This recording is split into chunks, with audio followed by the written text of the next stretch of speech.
Good afternoon. My name is Amija James, and today I'm here to talk to you about an issue that I feel incredibly passionate about, and that I've created a PDF of secondary and primary research for you to observe. And I encourage you at the end of this short presentation to go back and read all the information I've provided because there's a lot of great information and suggestions for improving this problem. So what we're going to be talking about today is good mental health, a problem avoided by the Black community.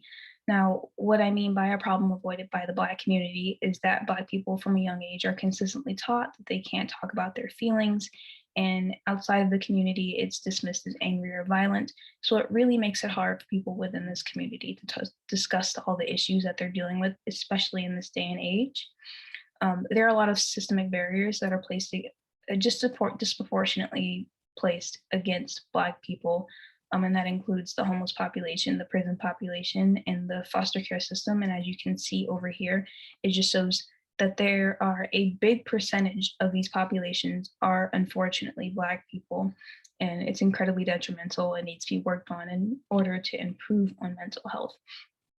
So at the bottom right here, you can see some of the questions from my survey.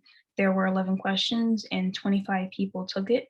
So I'm going to touch on the 4 that I felt were most important. The first figure, the question was asked if people were willing to suggest to their loved ones that they should get therapy. 87.2% of people that took the survey agreed that they would be comfortable suggesting to their loved ones that they should go get therapy. Figure 2, there were 2 questions. Well, the first question basically gave a bunch of adjectives, and it was asking if someone brought up mental health, what adjectives would you associate with it? And fortunately, people within this generation, Gen Z and millennials, because that's a lot of people who took the survey, agreed that a lot more positive adjectives are associated when they think about mental health. And this just shows in figure 1 and 2 that people with around my age and the generation before are willing to have the conversation, and that's incredibly important. And then the second question, the retweaked question just asked if someone brought up mental health, what do you hear people say most about it? More negative things or more positive? And it was collectively agreed that there are more negative things said about it, which shows this is still a growing issue that needs to be worked on. Figure 3, the question was asked if people knew where to find help if they felt they needed it. And 64% of people said yes, but a whopping 35.9% of people said that they didn't know where to get help. And this shows that there's a lack of resources that needs to be improved on. So we need to work on providing resources for this community. And in figure 4, the question asked was, did they feel they could talk about their feelings at home? And unfortunately, 52.9% of people who took the survey said that they could not talk about their feelings at home.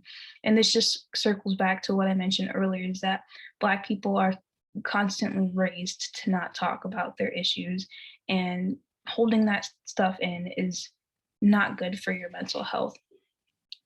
I know that this can be improved on because there are plenty of ways to make Black people feel more comfortable with the conversation, such as incorporating religious coping methods in their therapy so it feels more personal, because a lot of Black people are very religious and they connect spiritually. So if you offer the resource that they feel most comfortable with, then they might be more willing to reach out and participate. I believe if there were more culturally responsive resources offered to African Americans, that they'd seek assistance more often, which means there should be more Black therapists or people of color therapists for Black people to talk to, so that they feel that they can relate to the person that they're speaking with and they're not just talking to a stranger. And finally, Black people need more welcoming environments, not just within their own community, but outside their community. I believe that our people deserve to talk about how they feel and seek out for help without feeling like they shouldn't talk about what's going on or that it's taboo or wrong. I encourage you to check out the rest of my PDF. There is a lot more information here to look at, secondary and primary, and the conclusion just talks about what we should be doing in order to better this issue. And of course, it's going to take time, but it's worth trying. Thank you.